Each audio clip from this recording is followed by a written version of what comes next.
Welcome to the Ask Pastor John podcast. This week we are joined by guest Ted Tripp, probably best known for his two best-selling parenting books, Shepherding a Child's Heart and Instructing a Child's Heart. Dr. Tripp, thank you for joining us this week. We have a big week ahead, so let's get right into it. And let's start big picture. Parenting is hard and demanding work, and I think every parent would agree with that. But are the aims and goals of parenthood really all that complicated? In other words, do Christian parents seem to oversimplify parenting or make it too complex? What do you say?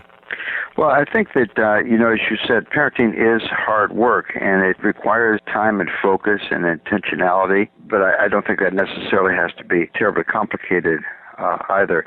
One of the problems we have, I think, in modern culture is that people want to have children, but they don't necessarily want to be parents. We almost view children sometimes as possessions. I've got these kids, aren't they cute?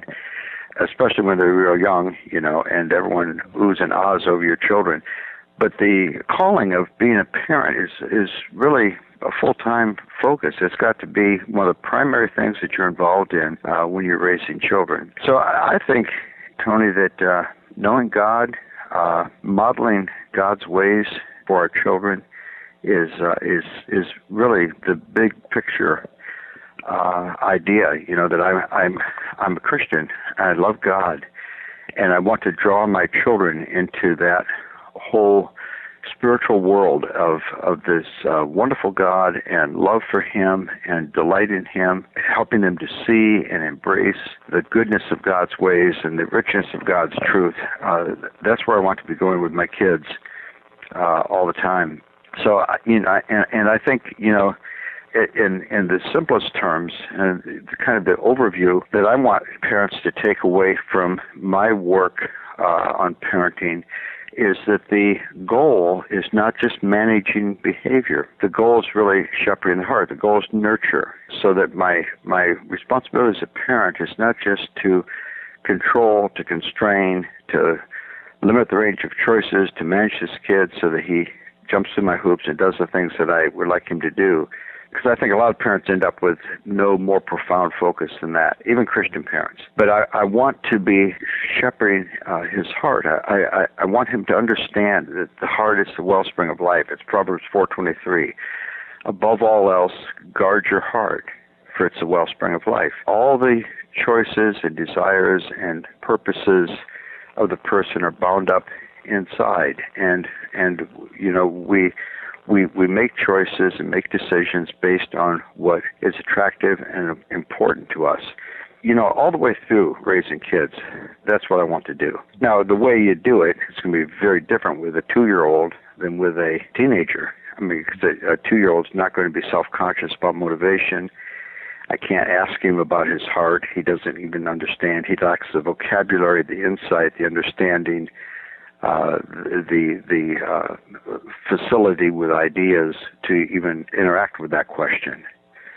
So, you begin with kids talking about the heart, even when you do correction.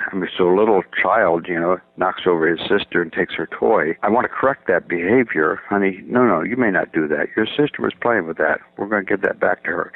When I correct her or correct him, I'm going to use the language of the heart to describe the thing. So, honey, you're not being kind to your sister. You're loving yourself. You're not loving her. You're serving yourself. You're not serving her. You must give the toy back to your sister. She was playing with it. That's a way that you can express love for her. So that even in my correction of this 2-year-old, I'm talking about things other than just, give her back that toy. That's bad. Don't be bad. You be nice to your sister. Well, those terms don't have any meaning. There's no content to them. So I want to give content to that by talking about the heart. Then with older kids, obviously, you can talk about heart issues much more thoroughly and even teach them through their middle years about attitudes of heart and the way that behavior is pushed and pulled by what goes on inside. Yes. So parenting is really, by God's grace, aimed at raising faith-filled Christians. Can you boil it down like that? Sure. I think that, I want to raise kids that understand the world of reality. There's a God in heaven. He's glorious. He's good. And I want them to see His goodness. Yeah, so good. Thank you, Dr. Tripp. And parenting expert Ted Tripp will be with us all week. He is the author of two best-selling books, Shepherding a Child's Heart and Instructing a Child's Heart. So what is the single greatest threat to the Christian family? I'll ask Dr. Tripp that question tomorrow. I'm your host, Tony Reinke. We'll see you then.